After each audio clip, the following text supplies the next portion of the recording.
আমার দাদুজানের মোট স্ত্রী সংখ্যা হচ্ছে 6টা। প্রথমে 2জন মারা গেলেন, পরে ফের বিবাহ করলেন। প্রথমে 2জন ইন্তেকাল হলেন, পরে বিবাহ করলেন।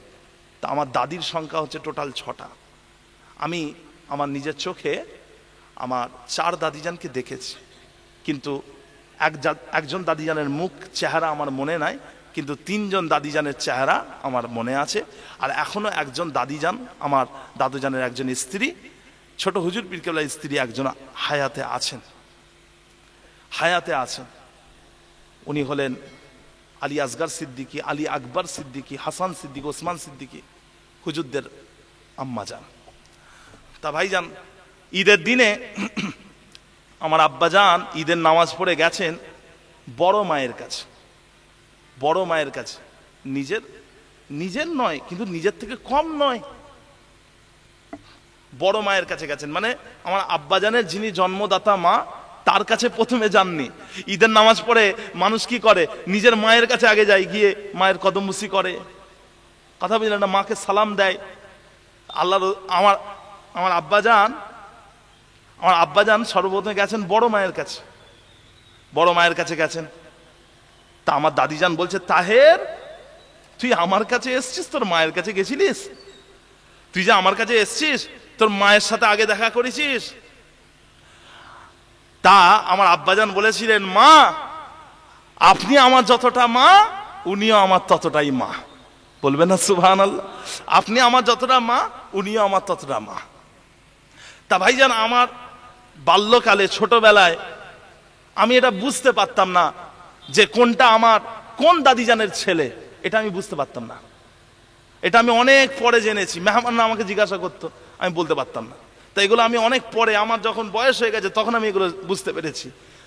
ছোটবেলা থেকে আমরা যেভাবে দেখে এসেছি, আমার আব্বাজানেরা, চাচাজানেরা যেভাবে একসাথে মেশেন, এমনভাবে বোঝা যাবে না, এখনো পর্যন্ত বোঝা যাবে না। আর আমার কিছু কিছু চাস্তো ভাইরাও এমনভাবে মেশে আমাদের সাথে, আপনি বুঝতে পারবেন না যে ওটা আমার চাস্তো ভাই, মনে হবে নিজেরই ভাই। বুঝতে পারছেন?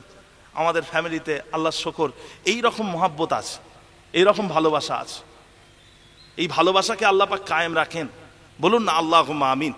যে তা ভাইজান, যে মানুষ মাত্র ভুল হয় আমার ভাই। আমি একটা বাড়তি আলোচনা করছি আপনাদের কাছে। ইদানিং আপনারা একটা জিনিস শুনছেন, একটা আওয়াজ আসছে। আমার বড় ভাইজান তো এখানে এসেছিলেন না, হাফেজ উজায়ের সিদ্দিকী? হ্যাঁ, এখানে একটা কি কনফারেন্স হয়েছিল, আমার ভাই এসেছিলেন তো। আমার ভাইজানের একটা বক্তব্য নিয়ে একটু আলোচনা হচ্ছে, মানুষের মধ্যে কথা হচ্ছে। তা আল্লাহর শকর, আমার ভাই কিন্তু কিছু ভুল বলেননি, ঠিকই বলেছেন, কোরআন হাদিস দিয়ে প্রমাণ করে দিয়েছেন, তিনার বক্তব্যটা সঠিক বক্তব্য। তা আমার কোনো এক ভাইয়ের বা কোনো এক কারোরই কোনো মৌলানার ধরে মতনৈক্য হচ্ছে, তো ভাইজান ভালোবাসার সাথে আমি জানাই যে আপনি আসেন, এসে বসেন। যদি আমার ভাইয়ের ভুল হয়, আপনি ছোট ভাই, তো ছোট ভাইয়ের ভুলটা ধরিয়ে দেন যে ছোট ভাই তুমি এটা ভুল করছো। আর আপনার যদি ভুল হয়, আপনি বলেন যে আমার ভুল হয়ে গেছে। কথা বুঝতে পেরেছেন? তা আমরা আমাদের মধ্যে মতপার্থক্য চাই না, অশান্তি চাই না। দাদা হুজুর রহমতুল্লাহ বলেছেন যে তোমাদের মধ্যে যদি কোনো মতনৈক্য ঘটে, মতপার্থক্য ঘটে, 4 দেওয়ালের মাঝখানে তোমরা সেটাকে মিটিয়ে নাও। 4 দেওয়ালের মাঝখানে সেটাকে মিটিয়ে নাও। তো আমারও ওটাই বক্তব্য যে আসেন, আপনি বসেন, যার যেটা ভুল হবে সে সেটা স্বীকার করে নেবে। এটা সিম্পল ব্যাপার। আর আপনাকেও দাদা পীরের আওলাদ, দাদা পীরের মুরিদরা ভালোবাসে, আর আমার ভাইকেও দাদা পীরের মুরিদরা ভালোবাসে। তা আমি যদি এক জায়গায় দাঁড়াই, একই প্ল্যাটফর্মে দাঁড়াই, তাহলে ইনশাল্লাহ বাতিলরা কোনো সাহস পাবে না, যারা বাইরের লোক তারা সাহস পাবে না। আমরা নিজেদের মধ্যে ঘরে ঘরে অশান্তি কেন করব? আপনার যদি বোঝার অসুবিধা হয়, আপনি আসেন, বসেন। আল্লাহ পাক আমাদের মধ্যে মিল মোহাব্বতকে বাড়িয়ে দেন, বলুন না আল্লাহুম্মা আমিন। যে পিয়ারে হাজিরিন, আমি কি বলতে বলতে কোথায় চলে গেলাম। তোমার সাথে আমার আম্মা জানের বিবাহ হচ্ছে। আল্লাহ রসুল বলছেন, আফ্রিকার কালো মেয়েকে মায়ের পরিচয় দিয়েছেন। ভাইরা আমার, দোস্ত আমার, ও ভাই জানেরা, ও আমার নবী পাকের উম্মতিরা, আল্লাহ নবী আল্লাহর হাবিব হযরতে বারাকা অর্থাৎ উম্মে আইমান রাদিয়াল্লাহু আনহাকে নিজের মায়ের মতোই ভালোবাসতেন। আর হযরতে উম্মে আইমান আল্লাহর নবীকে নিজের ছেলের মতোই ভালোবাসতেন। যেমন দ্বারা একটা বাচ্চা যখন খেতে বসে, মা তার পাশে বসে বসে বাচ্চার দিকে তাকিয়ে থাকে আর বলে, বাচ্চা তুমি খেয়ে নাও, খেয়ে নাও। আল্লাহ নবী যখন খেতে বসতেন, হযরতে উম্মে আইমান পাশে বসে থাকতেন। আল্লাহ নবী খেতে খেতে থেমে গেলে হযরতে উম্মে আইমান আল্লাহ রাসূলকে বলতেন, ও মুহাম্মদ তুমি খেয়ে নাও, খেয়ে নাও। যেন একজন মা তার সন্তানকে আদর করে খাওয়াচ্ছে। ও ভাই জানেরা, অথচ সাহাবারা আল্লাহ নবীকে এটা বলতে পারতেন না যে ইয়া রাসূলুল্লাহ আপনি খেয়ে নেন, খেয়ে নেন। একমাত্র হাস্তি, একমাত্র মেয়ে ছেলে যিনি হলেন হযরতে উম্মে আইমান, আল্লাহ নবীকে জোর করে খাওয়াতেন। কথা বুঝেছেন? প্যারে হাজিরিন, জান্নাতি মেয়ে হযরতে উম্মে আইমান, জান্নাতি মেয়ে, দুনিয়ার বুকে জান্নাতি মেয়ে ঘোরাফেরা করছে। কথা বুঝেছেন? ভাইরা আমার, দোস্ত আমার, আল্লাহ নবী যখন মক্কা থেকে মদিনায় হিজরত করেছিলেন, যারা মদিনায় হিজরত করেছিলেন তাদেরকে মুহাজির বলা হয়। 622 খ্রিস্টাব্দে আল্লাহ নবী মক্কা থেকে মদিনায় হিজরত করলেন মুহাজিরিনদেরকে নিয়ে। এই মুহাজিরিনদের মধ্যে একজন হলেন হযরতে উম্মে আইমান, যাকে আল্লাহ নবী মায়ের পরিচয় দিয়েছিলেন। হযরতে উম্মে আইমান তিনি তিনার সন্তান আল্লাহ রাসূলের সাথে মক্কা থেকে মদিনায় গিয়েছিলেন। মক্কা থেকে মদিনা 1 কিলোমিটার, 2 কিলোমিটার, 100-200 কিলোমিটার নয়, এটা হলো 470 কিলোমিটার, কিছু কম বেশি 470 কিলোমিটার রাস্তা। এই দীর্ঘ পথ মরুভূমির তপ্ত বালুর উপর দিয়ে হেঁটে হেঁটে গেছেন। কত মেহনত করে, কত কষ্ট করে মক্কা থেকে মদিনায় গিয়েছেন। আল্লাহ নবী দেখতে পেলেন হযরতে উম্মে আইমানের চেহারা মোবারকে মরুভূমির ধুলো বালি গিয়ে লেগে গিয়েছে, আর চেহারাটা ফ্যাকাশে হয়ে গেছে, মলিন হয়ে গেছে। আল্লাহ নবী আল্লাহ হাবিব যেরকম হযরতে হালিমাকে দেখে নিজের চাদরখানা বিছিয়ে দিতেন বসার জন্য, আল্লাহ নবীর একজন দুধ বোন ছিলেন, যিনার নাম হলো হযরতে হুযাফা বিনতে হারিস রাদিয়াল্লাহু আনহা, যার নাম হলো যার ডাক নাম হলো হযরতে শাইমা। আল্লাহ নবী তিনার দুধ বোনকে দেখেও চাদর বিছিয়ে দিতেন। সেই রকম আল্লাহ নবী আল্লাহর হাবিব তিনি হযরতে উম্মে আইমানের চেহারা মোবারকে যখন ধুলোবালি দেখতে পেলেন, আমার নবী পাক তিনি তিনার পবিত্র চাদর মোবারকটাকে পানি দিয়ে ধৌত করে, পানি দিয়ে ধুয়ে হযরতে উম্মে আইমানের চেহারা মোবারকের বালিগুলোকে মুছে মুছে মুছে মুছে দিচ্ছেন। আর আল্লাহ নবী আল্লাহর হাবিব তিনি মুছতে মুছতে বলছেন, ইয়া উম্মি, ও আমার আম্মা জান, জান্নাতে আপনার আর এই রকম কোনো কষ্ট হবে না। যেটা বলবে না সুবহানাল্লাহ। আম্মা জান, আপনি আজকে এই সন্তানের জন্য যে কষ্ট করেছেন, জান্নাতে এই কষ্ট করতে হবে না। আল্লাহ রাসূল জান্নাতের সুসংবাদ দিলেন হযরতে উম্মে আইমানকে। উনি হচ্ছেন দুনিয়ায় জান্নাতের সার্টিফিকেট পাওয়া মেয়ে ছেলে, হযরতে উম্মে আইমান। তা ভাইজান, আল্লাহ নবী ইন্তেকালের আগে তিনি উম্মে আইমানের কথা বলেছিলেন, ওমা মালাকাত আইমানুকুম। আল্লাহ রাসূল বলেছিলেন ইন্তেকালের আগে কয়েকটা কথা বলেছেন, যেমন হলো আসসালা আসসালা আসসালা, নামাজ নামাজ নামাজ, নামাজের কথা বলেছেন। কিয়ামতের দিনে সর্বপ্রথমে আপনার কাছ থেকে যে জিনিসটার হিসাব নেওয়া হবে ওইটা হচ্ছে নামাজ। নামাজের হিসাব আগে, তারপরে বাকি হিসাব, আগে নামাজের হিসাব। কথা বুঝেছেন? এতটাই কঠিন ব্যাপার। আল্লাহ রাসূল জন্মের কিছুক্ষণ পরে তিনি সেজদা করেছিলেন, আর ইন্তেকালের কিছুক্ষণ আগে নামাজের কথা বলেছিলেন। আর আল্লাহ রাসূলের জীবনের সব থেকে বড়, আমার নবী পাকের সব থেকে বড় আদর্শ হলো নামাজ। আর কিয়ামতের দিনে নামাজের হিসাব প্রথমে নেওয়া হবে। তাহলে আপনারা বিবেচনা করে দেখবেন নামাজের গুরুত্ব কতটা। আল্লাহর নবী নামাজের কথা বললেন, আর কি বললেন? তোমরা তোমাদের ঘরের মানুষদের সাথে যেমন আচরণ করো, তোমার বাপ, তোমার ভাই, তোমার বোন, তোমার ফুপু, তোমার খালা, তোমাদের ঘরের মানুষের সাথে যেমন আচরণ করো, তোমার ঘরের চাকরটার সাথে ওই রকম আচরণ করবে। ঘরের চাকরের সাথে আলহামদুলিল্লাহ, আলহামদুলিল্লাহ। 6 অগ্রহণ আপনাদের ওখানে দাওয়াত আছে? কোনটা, কোথায় এটা ভাইজান? মল্লিকপুর পুরাতন মসজিদ, পুরাতন জামে মসজিদ প্রাঙ্গণ। যে ইনশাআল্লাহ, গত বছরে এসেছিলাম কি? হ্যাঁ, ঠিক আছে ভাইজান, আল্লাহ চাইলে যাবো ইনশাআল্লাহ।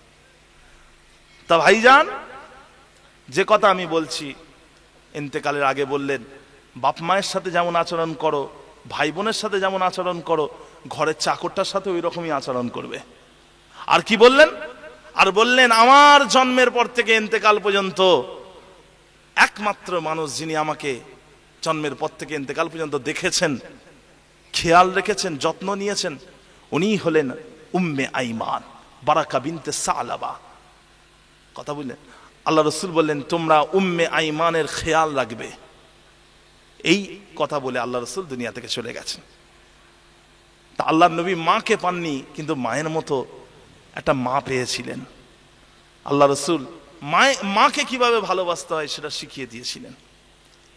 হযরতে হালিমা আল্লাহ রসুলের দুধ মা ছিলেন, দুধ মা, যার দুধ আল্লাহ রসুল সাল্লাল্লাহু আলাইহি ওয়াসাল্লাম তিনি পান করেছিলেন। হযরতে হালিমা আল্লাহ রসুল সাল্লাল্লাহু আলাইহি ওয়াসাল্লামের জন্মের পরে আম্মা জান আমেনার দুধ পান করেছেন।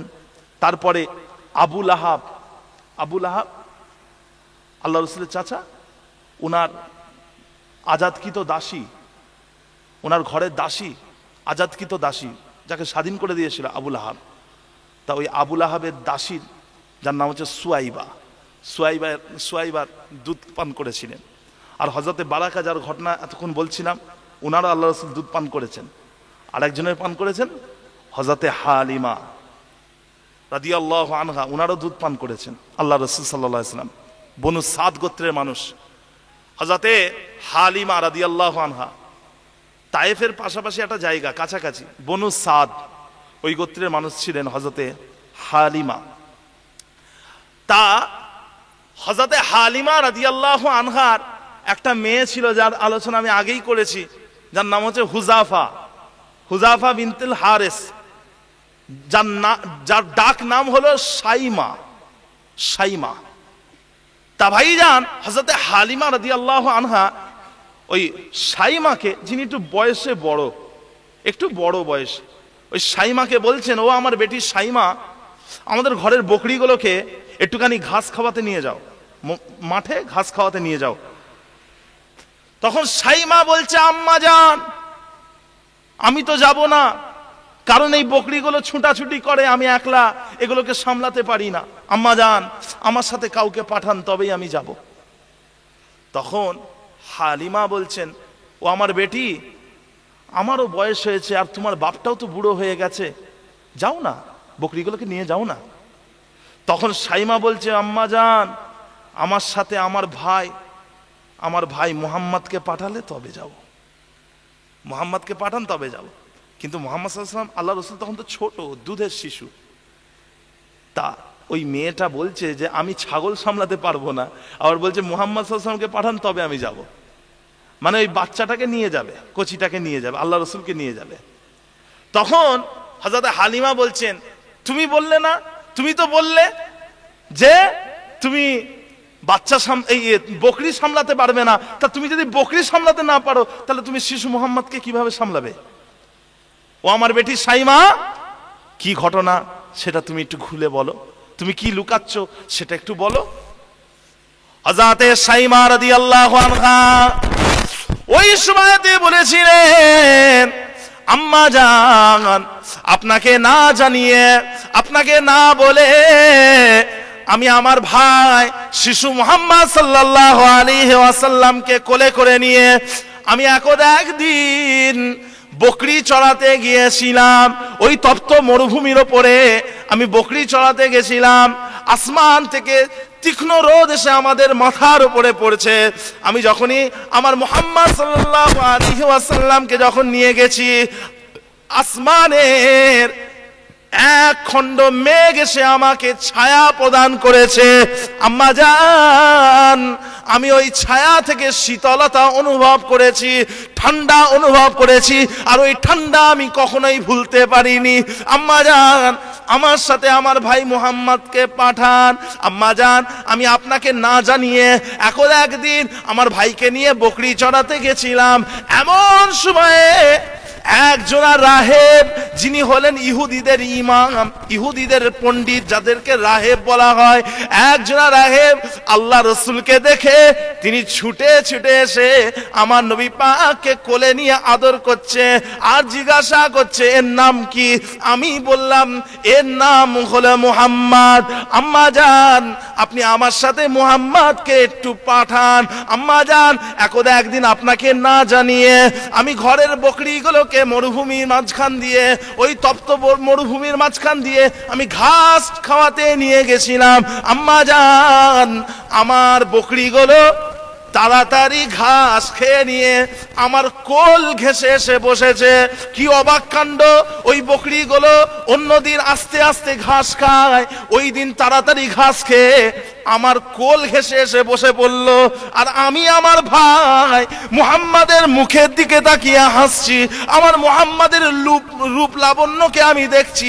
আর ওই অবালা জানোয়ারগুলো, ওই বকরিগুলো আমার ভাই মুহাম্মদ সাল্লাল্লাহু আলাইহি ওয়াসাল্লামের দিকে এক নজরে তারা তাকিয়ে রয়েছে। আমার নবী পাকের রূপ এত সুন্দর ছিল। ইউসুফ আলাইহিস সালামের রূপের থেকেও আমার রাসূলের রূপটা আরো 100 গুণ বেশি ছিল। ইউসুফ আলাইহিস সালাম যদি এক পেয়ে থাকেন রূপের মধ্যে, নবীদের মধ্যে যদিও ইউসুফ আলাইহিস সালাম সর্বশেষ সবথেকে সুন্দর ছিলেন, আর ইউসুফ আলাইহিস সালামের রূপটাই ইউসুফ আলাইহিস সালামের পরীক্ষার বস্তু হয়ে গেছিল। আপনারা তো জানেন ইউসুফ আলাইহিস সালাম দেখতে ভালো ছিলেন, আর ওই দেখতে ভালো হওয়াটাই ওনার একটা পরীক্ষার বিষয় হয়ে গেছিল। শুধু দেখতে ভালো হলে হয় না, হ্যাঁ, ঈমান পরীক্ষিত ঈমান। ঈমান যাদের ঈমান আছে তারা পরীক্ষার সম্মুখীন হয়ে থাকেন। তা আল্লাহ রসুলের, আল্লাহ পাকের নবী হযরত ইউসুফ আলাইহিস সালাম, তিনার রূপ ছিল, সুন্দর ছিলেন, দেখতে সুন্দর, কিন্তু ওই সুন্দরতাই তার পরীক্ষার বস্তু হয়ে গেছিল। তা ভাইজান, যে কথা বলছি, ইউসুফ আলাইহিস সালামের থেকেও আল্লাহর নবী 100 গুণ বেশি সুন্দর দেখতে ছিলেন, 100 গুণ। ওই বকরিগুলো আল্লাহ রসুলের মুখের দিকে তাকিয়ে আছে, কত সুন্দর লাগছে। ওই জন্য হযরতে হাসান বিন সাবিত, যিনাকে আল্লাহ নবীর কবি বলা হয়, শায়েরে রাসূল, যার মানে হলো আল্লাহ রসুলের কবি, হযরতে হাসান বিন সাবিত রাদিয়াল্লাহু আনহু। ও ভাইয়ারেরা, হযরতে হাসান রাদিয়াল্লাহু আনহু তিনি আল্লাহ নবীর ব্যাপারে বললেন, আল্লাহ নবীর ব্যাপারে কবিতা লিখলেন। কবিতাটা হলো ওয়াহসানু মিন কালাম তারাকাতু আইনি ওয়া আজমালু মিন কালাম তালিদিন নিসাউ খুলিকতা মুবাররাম মিন কুল্লি আইবিন কান্নাকা কদ খুলিকতা কামা তাশাউ। হযরত হাসান বিন সাবিত বলছেন, ওয়া আহসানু মিন কালাম তারাকাতু আইনি, হে রাসূল, আপনার থেকে সুন্দর পুরুষ আমি আমার এই চোখে কোনোদিন দেখিনি। ওয়া আজমালু মিন কালাম তালিদিন নিসাউ, আপনার থেকে সুন্দর পুরুষ কোন মেয়ে ছেলে জন্ম দিতে পারেনি। খুলিকতা মুবাররাম মিন কুল্লি আইবিন, আল্লাহ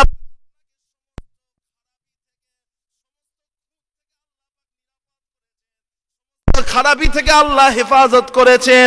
কান্নাকা কদ খুলিকতা কামা তাশাউক, যেন আল্লাহ পাক আপনাকে ওইভাবেই সৃষ্টি করেছেন যেইভাবে আপনি নাকি সৃষ্টি হতে চেয়েছেন। আপনি যেভাবে, আল্লাহ পাক যেন আপনাকে ওইভাবেই সৃষ্টি করেছে যেন আপনি যেভাবে সৃষ্টি হতে চেয়েছেন। কথা বুঝেছেন না?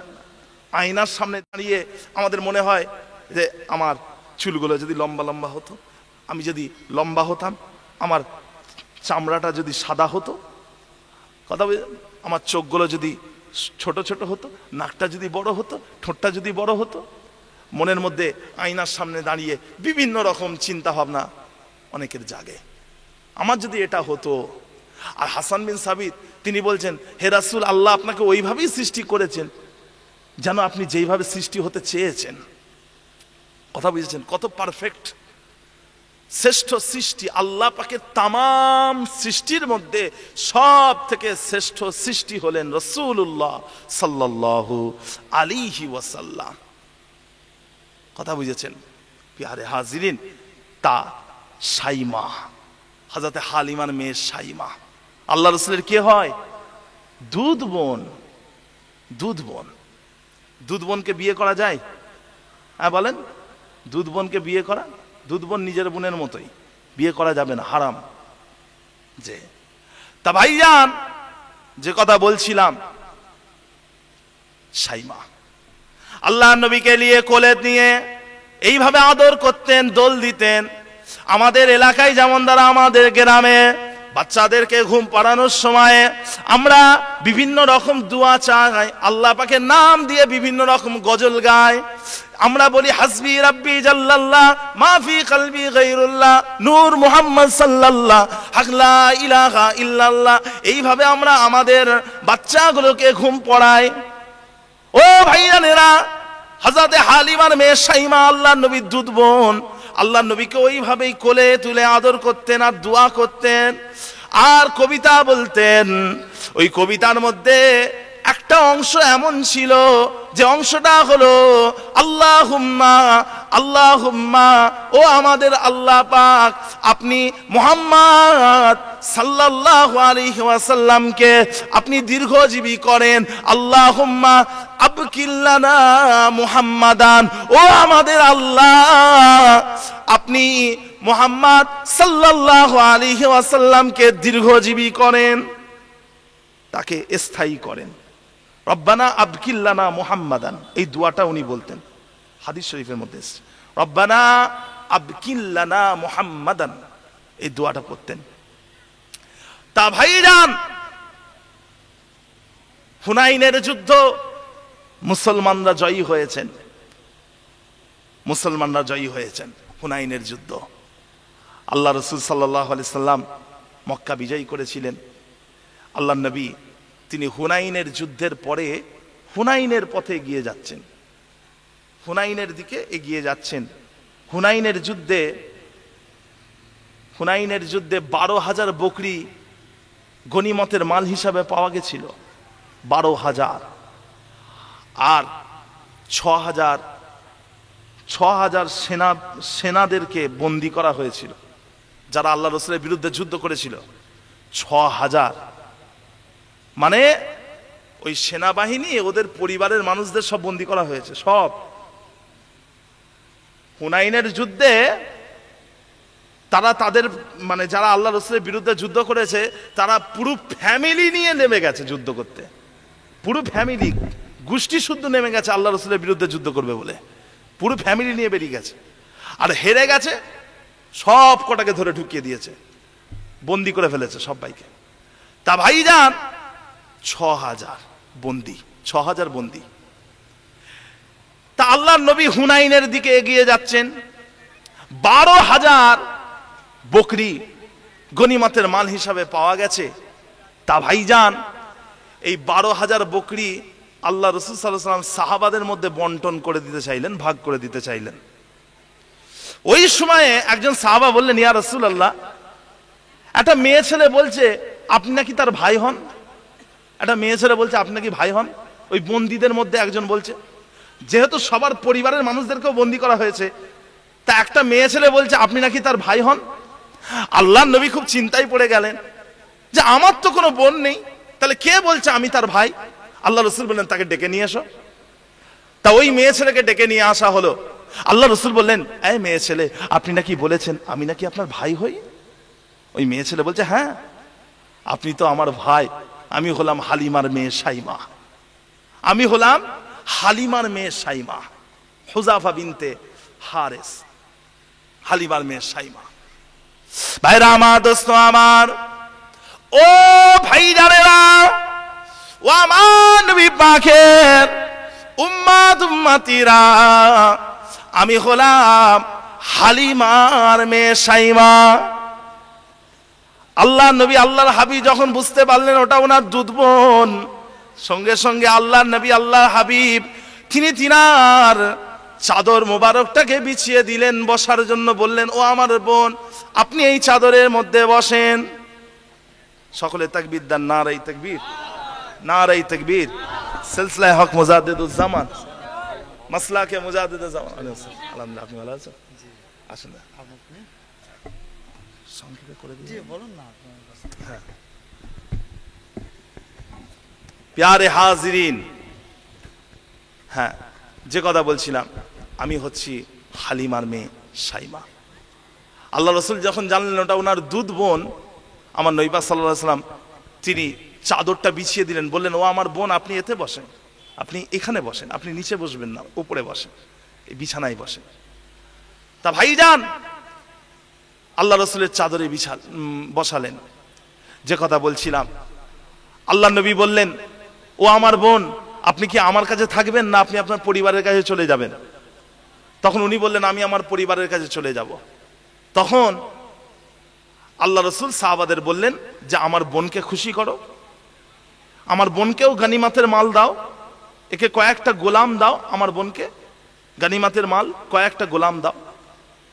ওনাকে তাই দেওয়া হলো। কিন্তু আল্লাহ রসুলের বোন সাইমা উনি যাচ্ছেন না, উনি দাঁড়িয়ে আছেন। আল্লাহ নবী বললেন আপনার আর কিছু লাগবে? ও আমার বোন আপনার আর কিছু লাগবে? তখন সাইমা বললেন ও আমার ভাই আপনি তো আমাকে ছেড়ে দিলেন, কিন্তু আমার এলাকার মানুষগুলোকে তো আপনি ধরে রেখেছেন, ওদেরকে আপনি ছেড়ে দেন, ওদেরকে আপনি ছেড়ে দেন, আমার এলাকার মানুষগুলোকে আপনি ছেড়ে দেন, না হলে আমি যদি চলে যাই তারা বলবে দেখেছো আমাদের জন্য আল্লাহ রসুলের কাছে একটু সুপারিশও করলো না, ওদেরকে আপনি ছেড়ে দেন। আল্লাহ রসুল সাল্লাল্লাহু আলাইহি ওয়াসাল্লাম সাহাবাদের সাথে বসলেন। যেহেতু হালিমা রাদিয়াল্লাহু আনহা আল্লাহ রসুলের দুধ মা ছিলেন এবং সাইমা রাদিয়াল্লাহু আনহা আল্লাহ রসুলের দুধ বোন ছিলেন, আল্লাহ নবী আল্লাহর হাবিব তিনি সেই দিকটা খেয়াল করে তিনি ওই সমস্ত ওই কয়েদিদেরকে, ওই বন্দীদেরকে আল্লাহ রসুল সাল্লাল্লাহু আলাইহি ওয়াসাল্লাম তিনি স্বাধীন করে দিলেন। অথচ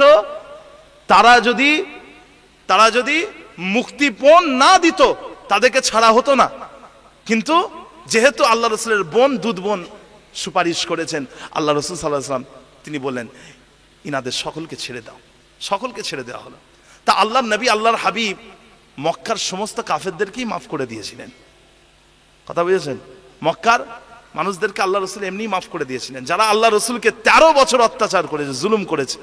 আল্লাহ নবী আল্লাহর হাবিব তাদেরকে বললেন লা তাসরিবা আলাইকুমুল ইয়াউমা, আজকের দিনে আর তোমাদের প্রতি কোনো অভিযোগ নেই। আল্লাহ রসুল সমস্ত মক্কার কাফেরদেরকে মাফ করে দিয়েছিলেন। আর যারা আল্লাহ রসুলের বিরুদ্ধে যুদ্ধ করেছিল তাদের পরিবারের মানুষকেও আল্লাহ রসুল স্বাধীন করে দিয়েছিলেন। তা ভাইজান আমার রাসূলুল্লাহ সাল্লাল্লাহু আলাইহি ওয়াসাল্লাম কিভাবে মাকে ভালোবেসেছেন আর নিজের দুধ বোনকে কিভাবে ভালোবেসেছেন সেই বিষয়টা আমরা জানলাম। আল্লাহ পাক রব্বুল আলামিন আমাদেরকে শোনার থেকে বেশি, বলার থেকে বেশি আমল করার তৌফিক ইনায়াত করেন। পিতা মাতার প্রতি আমাদের সদাচরণ করার তৌফিক ইনায়াত করেন, বলুন আল্লাহুম্মা আমিন। আমার ভাইজান এসে গেছেন, সংক্ষিপ্ত একটু কিয়াম করে আমি আপনাদের থেকে বিদায় নেব। আসেন সকলে দাঁড়িয়ে রাসূলুল্লাহ সাল্লাল্লাহু আলাইহি ওয়াসাল্লামের প্রতি একটু সালাতু সালাম আদায় করি। ইয়া নবী সালামু আলাইকা, ইয়া রাসূল সালামু আলাইকা।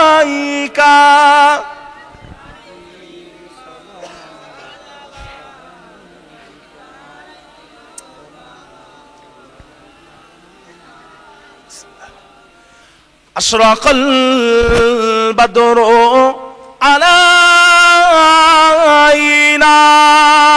ফাখতাফাত মিনহুল বুদুর মিসলা হুসনিক মা রাআইনা ক্বাত্তু ইয়া ওয়াজহাস সুরুরি। ইয়া নবী সালামু ইয়া রাসূল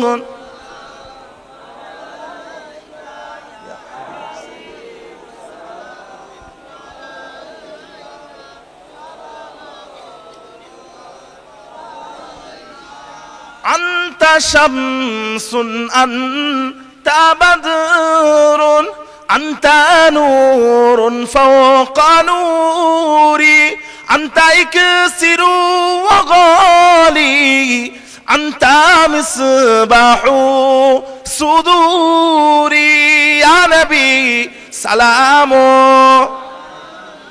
ইয়া রাসূল ইয়া হাবিব